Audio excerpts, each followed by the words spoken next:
لا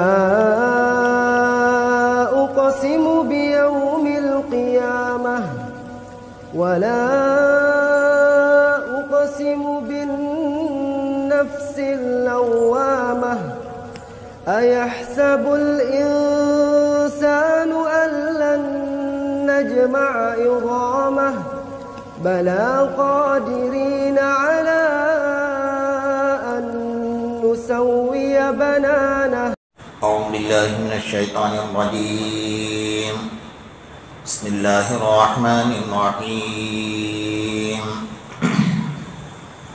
واستبق الباب وقدت قميصه من دبر وألف يا سيدها لدى الباب قالت ما جزاء من أراد بأهلك سوءا إلا أن يسجن وعذاب أليم. قال هي راودتني عن نفسي وشهد شاهد من أهلها إن كان قميصه قد من قبل فصدقت وهو من الكاذبين وإن كان قميصه قد من دبر فكذبت وهو من الصادقين. فلما رأى قميصه قد من دبر قال إنه من كيدكن إن كيدكن عظيم. صدق اللہ مولانا العظیم.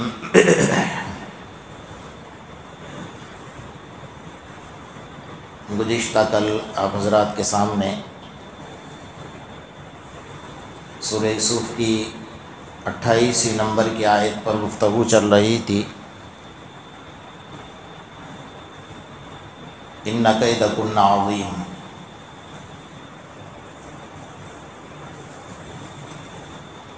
کہ عزیز مصر نے اپنی بیوی زلیخا سے کہا کہ یہ تیرا مکر ہے، تیرا دھوکہ ہے، تیرا فریب ہے، تیری غلطی ہے، اور حقیقت میں عورتوں کا مکر اور فریب بڑا ہوتا ہے. یہ ایک رخ تو آپ کے سامنے کل بتایا گیا تھا کہ جب عورت کسی کو بگاڑنے پر آتی ہے تو پورا گھرانہ، پورا خاندان، پورا قبیلہ بگڑ جاتا ہے، اور وہی عورت جب سدھارنے پر آتی ہے تو پورا خاندان، پورا قبیلہ ایک عورت کی وجہ سے سدھر بھی جاتا ہے. اس لیے آقا نامدار محمد رسول اللہ صلی اللہ تعالی علیہ وسلم نے ماں کی گود کو سب سے پہلا مکتب اور مدرسہ قرار دیا. باپ کی گود کو مکتب مدرسہ نہیں قرارا، بلکہ ماں کی گود کو کہا گیا ہے کہ سب سے پہلا مکتب اور سب سے پہلا مدرسہ ہے. ماں کی گود جب سنور جاتی ہے تو قیامت تک کے آنے والی نسل سنورتی ہے، اور ماں کی گود جب بگڑ جاتی ہے تو نسل در نسل بگڑتی ہے.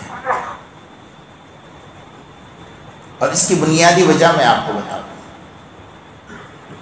حضرت پیران پیر سید عبدالقادر جیلانی رحمۃ اللہ علیہ نے لکھا ہے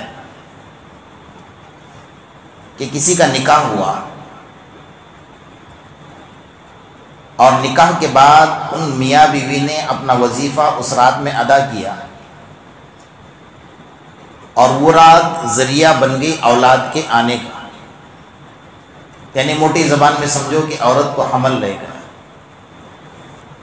لیکن صبح اٹھ کر نہ بیوی نے فجر کی نماز پڑھی، نہ شوہر نے فجر کی نماز پڑھی.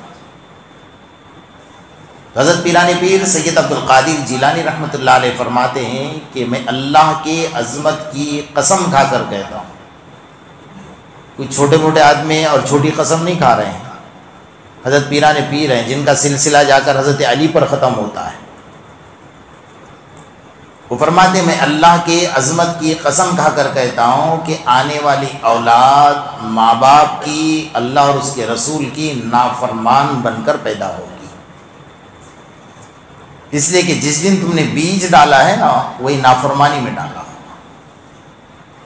اب اس کے گلے میں آپ تعویذ لٹکاؤ کیا پورا قرآن لٹکاؤ، کوئی فرق پڑنے والا نہیں ہے، کیونکہ نافرمانی کا بیج تو یہاں سے بویا ہے نا۔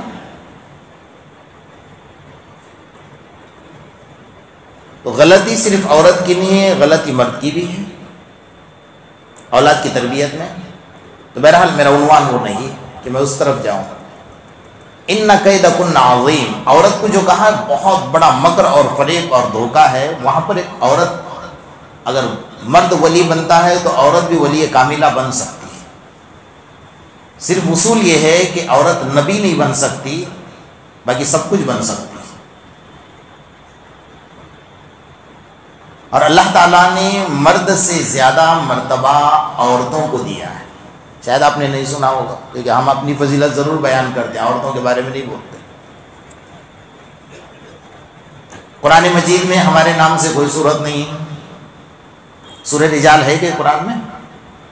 سورہ نساء قرآن میں موجود ہے، سورہ مریم قرآن میں موجود ہے، دو صورتیں عورتوں کے نام سے قرآن میں۔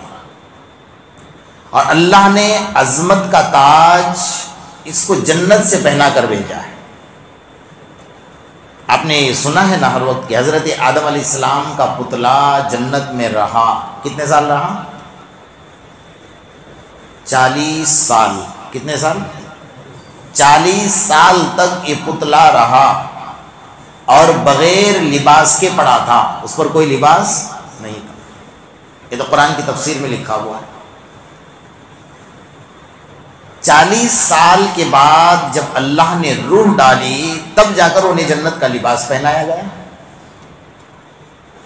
اور ماں حوا کا معاملہ دیکھیے کہ جب حضرت آدم علیہ السلام جنت میں ٹہل رہے تھے، لیکن انسان تھے اور اکیلے تھے، وہاں کوئی انسان ساتھ میں نہیں تھا۔ بے فرشتوں سے تھوڑی مقابلہ ہم کر سکتے ہیں، فرشتے ہمارے ہم جنس نہیں ہیں، جناتوں سے ہم مقابلہ نہیں کر سکتے، حور ہے، حوروں سے ہم مقابلہ نہیں کر سکتے۔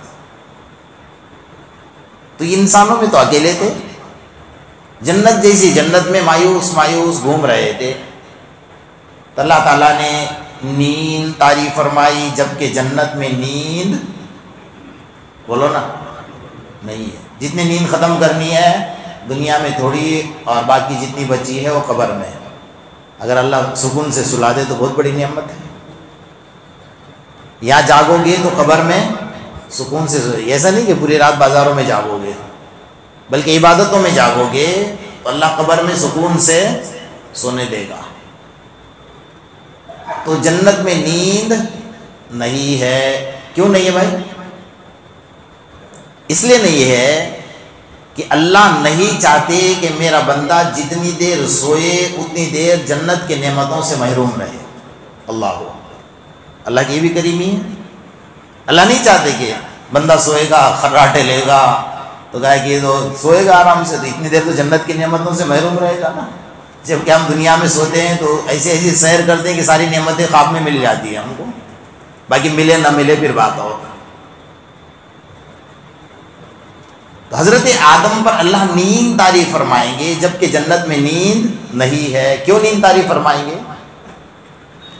جنت کے جتنے فرشتے ہیں ان کے آنکھوں پر پردہ ڈالیں گے، جنت کی جتنی حوریں ہیں ان کے آنکھوں پر پردہ ڈالیں گے، حضرت آدم پر نیند طاری فرمائیں گے، اور حضرت آدم کے بائیں پسلی سے ماں حوا کو اللہ نے نکالا۔ ادھر نیند طاری فرمائی، ادھر پردہ ڈال دیا کہ ماں حوا کے بے لباس بدن پر نہ جنت کی حوروں کی نظر پڑنے دی، نہ فرشتوں کی نظر پڑنے دی، نہ آدم کی نظر پڑنے دی۔ اور سب سے پہلے انہیں جنت کا لباس پہنایا، اور اس کے بعد حضرت آدم کی آنکھ کھلی، تب جا کر حضرت آدم نے دیکھا کہ میرے بازو میں عورت بیٹھی ہے۔ اچھا دوسری بات جو میں بنیادی بات بتا رہا ہوں آپ کو، اللہ کرے کہ ہماری بات عقل شریف میں آ جائے۔ ہمارا جو معاشرہ بگڑا ہے نا اس کی بنیادی وجہ کہاں سے تلاش کیجیے۔ بھئی خدا اس پر قادر تھا نا کہ حضرت آدم کے پاؤں سے ماں حوا کو نکال سکتا تھا نا، سب مل کر بولو نکال سکتا تھا نا۔ اللہ قادر ہے نا اس بات کے اوپر، اور اللہ اگر چاہتا تو حضرت آدم کے سر سے بھی نکال سکتا تھا یا نہیں؟ اچھا پسلی سے نکالا ہے جو دل کے قریب ہے بائیں طرف سے، تو دل کے اندر سے بھی نکال سکتا تھا نا، ہے یا نہیں؟ اللہ کی ذات قادر ہے، کیوں نہیں نکالا؟ علماء نے لکھا ہے اگر پاؤں سے ماں حوا کو نکالا جاتا تو قیامت تک آنے والے لوگ عورت کو اپنے پاؤں کی جوتی بنا لیتے، اور سر سے اگر اللہ پاک ماں حوا کو نکالتے تو قیامت تک آنے والے لوگ عورت کو اپنے سر کا تاج بنا لیتے۔ دل کے قریب سے ضرور پیدا کیا ہے، دل کے اندر سے پیدا نہیں کیا۔ دل اللہ نے صرف اپنے لیے رکھا ہے۔ اگر دل کے اندر سے اللہ پاک پیدا فرماتے تو سارے دنیا کے لوگ اللہ اور اس کے رسول کو بھول کر عورتوں کے پیچھے لگ جاتے ہیں، جبکہ دل کے اندر سے پیدا نہیں کیا تو یہ حال ہے۔ تو دیکھ رہے ہیں ہم لوگ ماحول کیا بنا ہوا ہے۔ دل کے قریب سے پیدا کر کے بتایا کہ اگر بیٹی ہے تو اس کو دل کے قریب رکھ، بیوی ہے تو دل کے قریب رکھ، ماں ہے تو دل کے قریب رکھ، اور بہن ہے تو بھی دل کے قریب رکھ۔ لیکن دل کے اندر کون رہے گا؟ اللہ، اس کے علاوہ کوئی نہیں رہے گا۔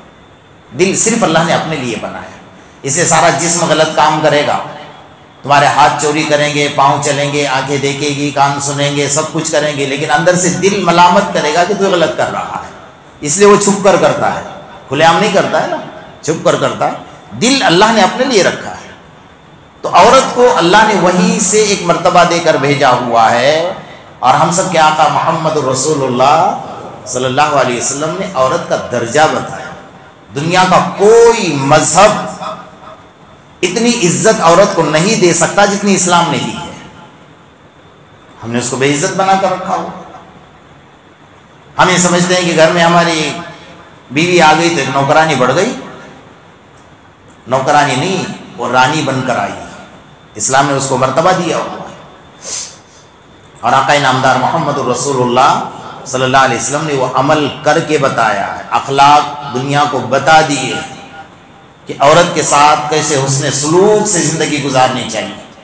عائشہ رضی اللہ تعالیٰ عنہ جب آپ کے نکاح میں آئی تو پہلی عورت تھی جو کنواری تھی اللہ کے رسول صلی اللہ علیہ وسلم کے نکاح میں۔ بھائی ہونا تو کیا چاہیے تھا، لوگ اعتراض کرتے ہیں کہ اللہ کے رسول نے 11 نکاح کیے۔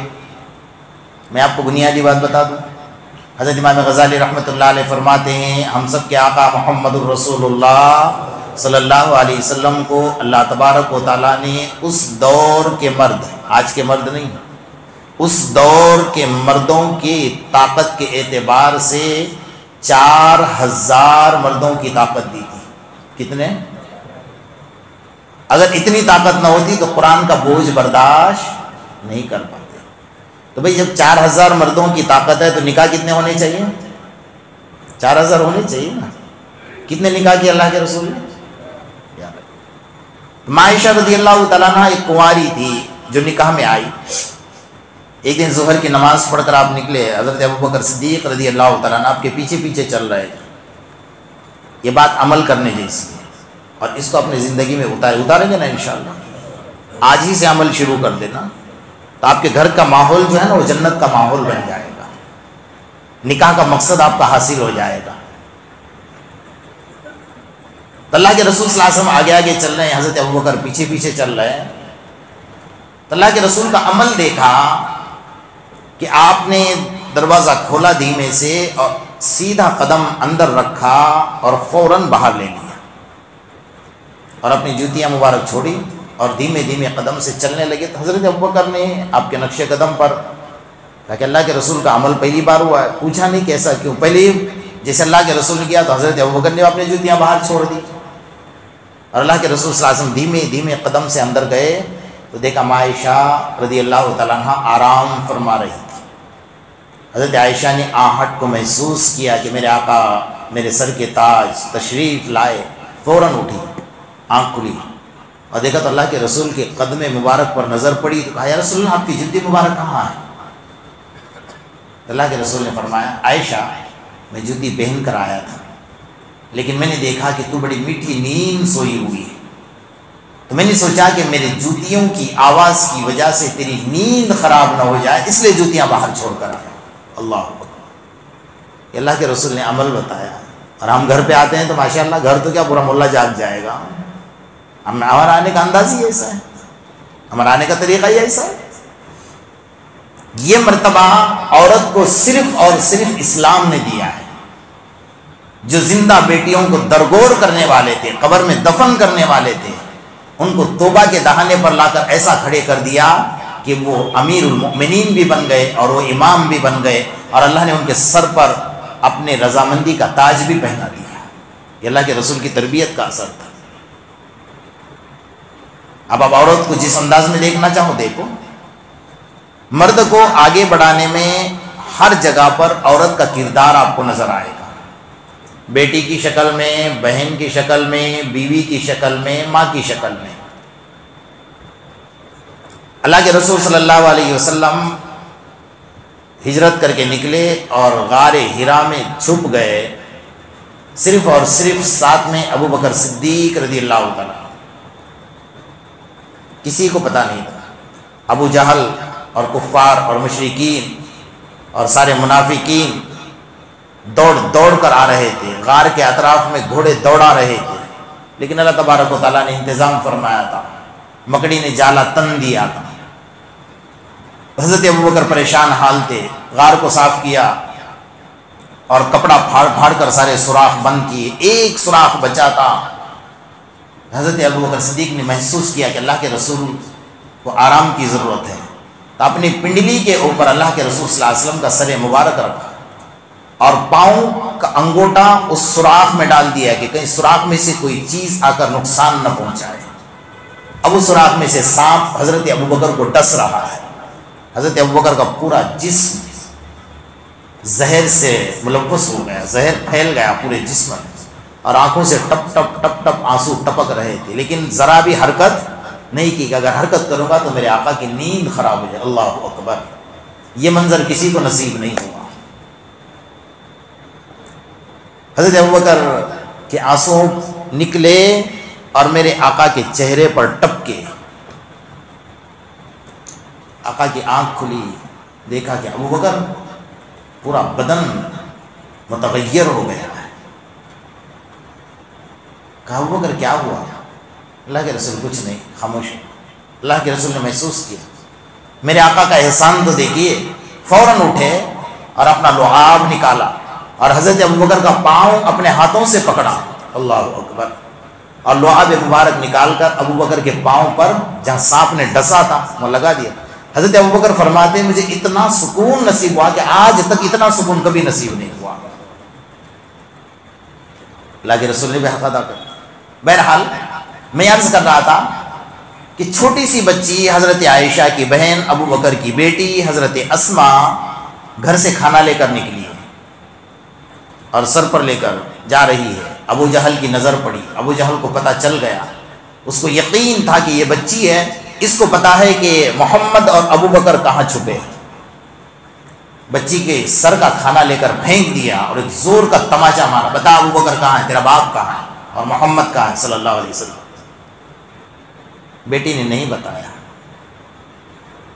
لیکن جب ابو جہل وہاں سے ناکام ہو کر لوٹا تو بیٹی نے کھانا اٹھایا اور روتے روتے اس غار پر پہنچی. اللہ کے رسول صلی اللہ علیہ وسلم کے پاس گئی تو دل بھر آیا نا اندر سے. چھوٹی سی بچی ہے، دل بھر آیا. اور اللہ کے رسول کی نظر چہرے پر پڑی تو معصوم بچے کے چہرے پر انگلیوں کے نشان تھے.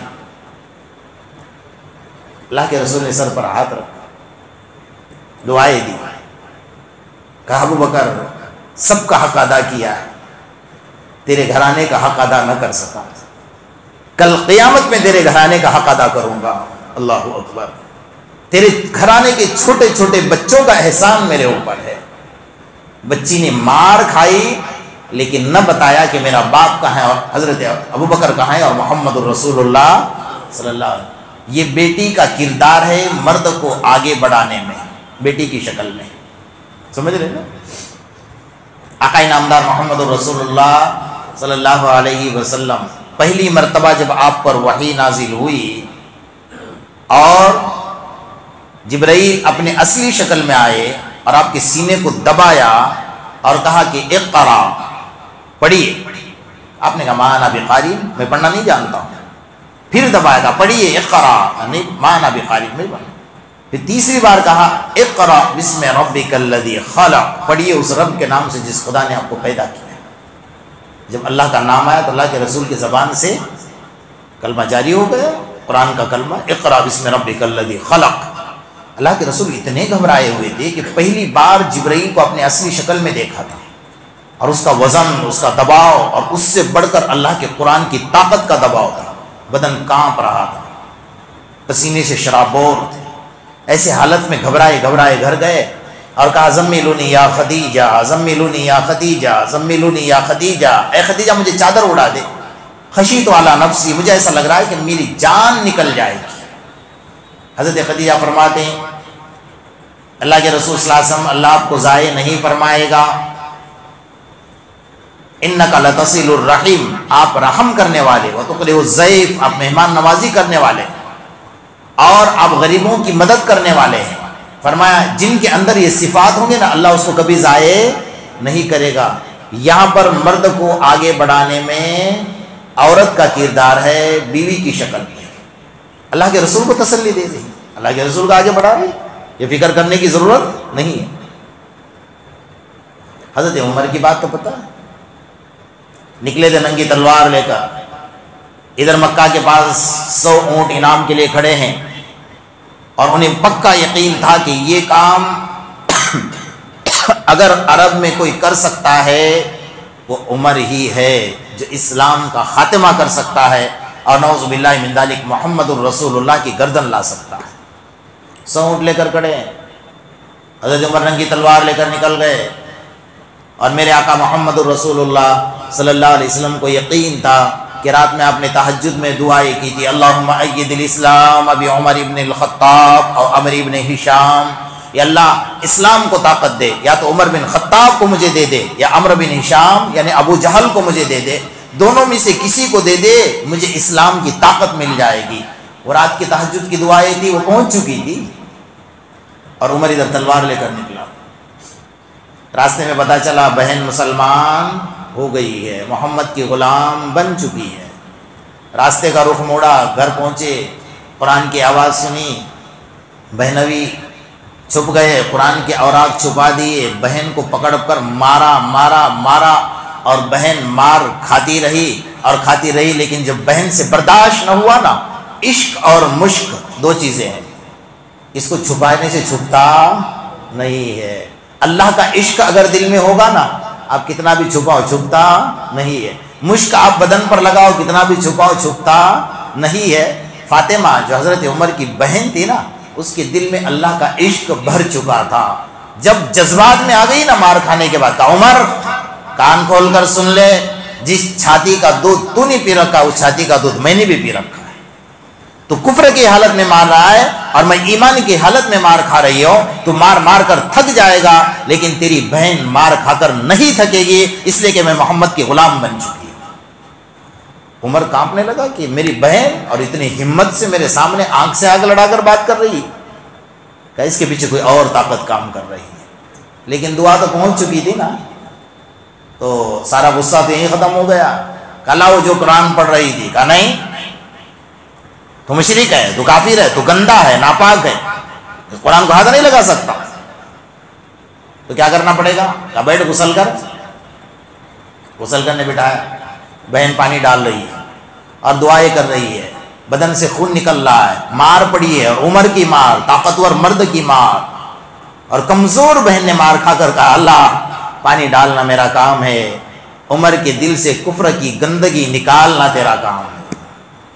اللہ پانی ڈالنا میرا کام ہے، عمر کے دل سے اسلام کی نفرت نکال کر محمد کی محبت ڈالنا تیرا کام ہے۔ دعائیں کرتی جا رہی ہے، پانی ڈالتی جا رہی ہے۔ وہ دعا کیا لگ گئی کہ کہا چل میں چل رہا، پلٹ گئے نا، یہیں سے دل تو پلٹ گیا تھا۔ وہاں گئے، آقا انعامدار محمد الرسول اللہ صلی اللہ علیہ وسلم کے دربار میں جب پہنچ رہے تھے، صحابہ کانپ رہے تھے۔ اللہ کے رسول عمر آ رہا ہے، ننگی تلوار لے کر آ رہا ہے۔ اللہ کے رسول نے فرمایا، بہت ٹھنڈے دل سے فرمایا آنے دو، اگر عمر اچھے ارادے سے آتا ہے تو بہت اچھی بات ہے، اور اگر عمر غلط ارادے سے آتا ہے تو آج وہ دیکھ لے گا کہ محمد کی تلوار آج عمر کی گردن جدا کر کے رہے گی۔ ماحول تو دونوں طرف سے گرم ہو گیا تھا، صحابہ تو کام گئے تھے، لیکن اللہ کے رسول کو یقین تھا کہ میری دعا پہنچ چکی ہے۔ تو بہرحال مجھے واقعہ نہیں سنانا، مجھے یہ سنانا تھا کہ ایک مرد کو آگے بڑھانے میں عورت کا کردار بہن کی شکل میں یہاں نظر آیا، اور ماں کی شکل میں ہزاروں واقعات ہیں۔ دیکھ لیجئے، تفسیر پڑھیے، حدیث پڑھیے، تاریخ کے واقعات پڑھیے، آپ کو کروڑوں واقعات ملیں گے جو مانی تربیت کی۔ اور تو عورت کا کردار مرد کو آگے بڑھانے میں آپ کو بیٹی کی شکل میں، بیوی کی شکل میں، بہن کی شکل میں، ماں کی شکل میں نظر آئے گا۔ اگر عورت اچھی بنتی ہے تو ایک اچھی ماں بنتی ہے تو پورے خاندان اور قبیلے کو جنت میں لے جاتی ہے، اور عورت اگر گندی بنتی ہے تو اس کی گود اگر گندی بنتی ہے تو پھر پورے خاندان کو جہنم میں لے جانے کا ذریعہ بنتی ہے۔ وہ حضرت رابعہ بصریہ رحمۃ اللہ علیہ، آپ نے سنا ہے نا کہ اللہ پاک نے کیا مرتبہ دیا تھا حضرت رابعہ بصریہ رحمۃ اللہ۔ ایک دن حضرت حسن بصری کے گھر گئے تو حضرت حسن بصری نہیں تھے، کوئی مسئلہ پوچھنا تھا، کہا کہاں ہے حسن بصری؟ کہا وہ تو ندی کے کنارے عبادت میں بیٹھے ہوئے۔ تو حضرت رابعہ گئے تو عجیب منظر دیکھا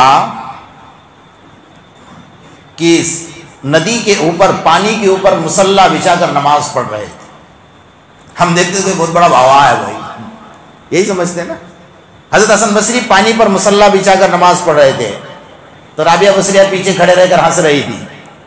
جب سلام پھیرا نا تو حضرت رابعہ بصریہ نے مصلی ہوا میں پھینک دیا اور وہاں کھڑے ہو کر نماز پڑھنے لگ گئی۔ اپنی کرامت بتاتا ہے جی۔ اور حضرت رابعہ بصریہ کی زبان سے ایک جملہ نکلا، کیا کہا گر بروی ہوا مکسے باسی، اگر تو ہوا میں مصلی بچھا کر نماز پڑھ رہا ہے تو تیری حیثیت ایک مکھی کے مانند ہے۔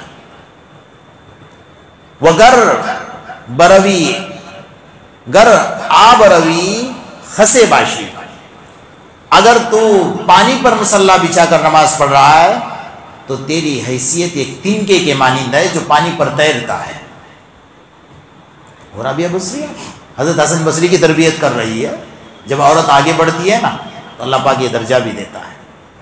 وہی بزرگ خواب میں دیکھ رہے تھے حضرت رابعہ بصریہ کا انتقال ہو گیا، قبر میں سلایا، فرشتے سوال کرنے کے لیے آئے تو فرشتے نے کہا من ربو کا، کہا کہاں سے آئے ہو؟ کوئی کرے گا سوال فرشتوں سے؟ ہمارا تو کفن یوں ہی خراب ہو جائے گا۔ تو رابعہ بصریہ پوچھے کہاں سے آئے ہو؟ اللہ کے پاس سے آئے۔ کہا کس نے بھیجا ہے؟ کہا اللہ نے بھیجا ہے۔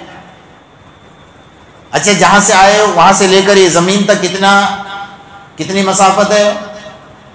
تو فرشتے کہنے لگے اللہ سوال کرنے ہم آئے تو الٹا ہم سے سوال ہو رہا ہے یہاں تو، یہ کون ایسی بندی ہے کہ ہم سے سوال کر رہی ہے؟ کہا وہاں سے لے کر یہاں تک آئے ہو تو کتنی مسافت ہے؟ انہوں نے کہا کہ 500 سال کی مسافت۔ اچھا وہاں سے یہاں تک آئے تو خدا کو بھول گئے؟ ہم کیوں خدا کو بھولیں گے؟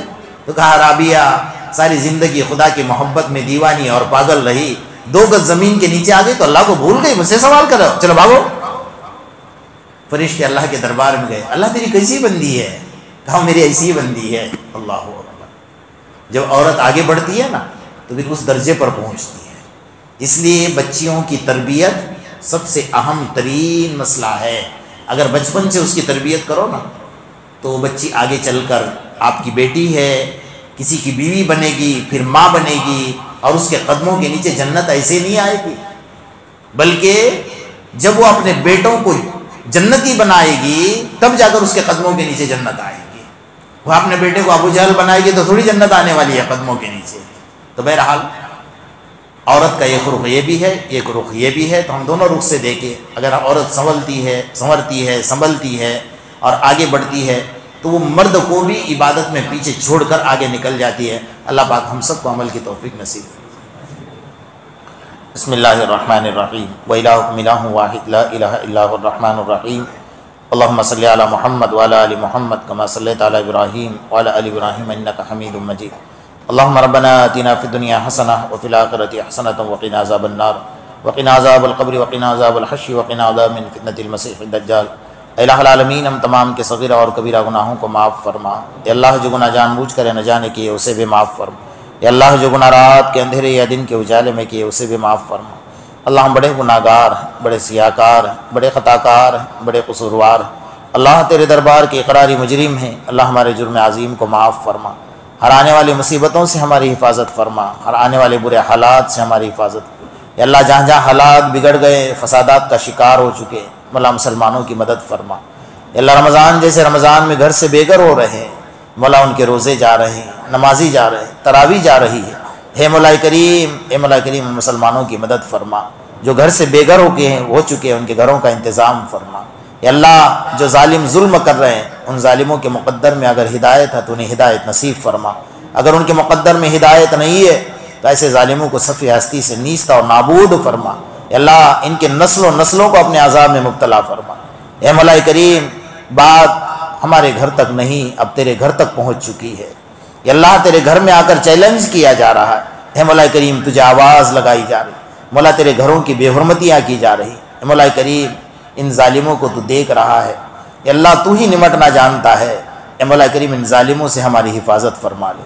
یا اللہ ہمارے مساجد، مدارس، خانقاہ، اسلامی نشانیاں، حرمین شریفین اور تبلیغی جماعت کی حفاظت فرما، آپس میں محبت مودت نصیب فرما۔ اے مولا کریم ہر طرح کے شرور، فتن اور حادثات سے ہماری حفاظت، ہمیں جو پریشان حال ہے اس کی پریشانی کو دور فرما، ہمیں جو مقروض ہے اس کے قرض کی اپنے خزانے غیب سے ادائیگی کے اسباب پیدا، بیماروں کو شفا عطا فرما، پریشان حال کی مدد فرما، جو مسلمان جیل کے کوٹریوں میں باعزت ان کی رہائی کے اسباب پیدا فرما۔ یا اللہ ابھی تک جو مسلمان روزے نہیں رکھ رہے ہیں، نمازیں نہیں پڑھ رہے ہیں، مولا وہ بھی ہمارے بھائی ہیں، انہیں ہدایت نصیب فرما۔ یا اللہ جو پڑھ رہے ہیں انہیں استقامت نصیب فرما، سب کی نمازوں کو قبول فرما، روزوں کو قبول فرما، تراویح پڑھنے پڑھانے کو قبول فرما، تیرے دین کے راستے میں چلنے کو قبول فرما، قدم قدم پر مغفرت کے فیصلے فرما۔ اے مولا کریم ہم تمام کو مرتے دم تک دین پر زندہ رہنا نصیب فرما۔ یا اللہ موت کے وقت میں کلمے کی دولت سے مالا مال فرما، بغیر کلمے کے بری موت سے ہماری حفاظت فرما۔ ہم سب کی دعاؤں کو محض اپنے فضل و کرم اور آقا نامدار محمد الرسول اللہ صلی اللہ علیہ وسلم کے صدقے طفیل میں قبول فرما۔ یا رب صلی وسلم دائما ابدا علی حبیبک خیر الخلق کلہم، ربنا تقبل منا انک انت السمیع العلیم وتب علینا یا مولانا انک انت التواب الرحیم۔ سبحان ربک رب العزۃ عما یصفون، سلام علی المرسلین، الحمد للہ۔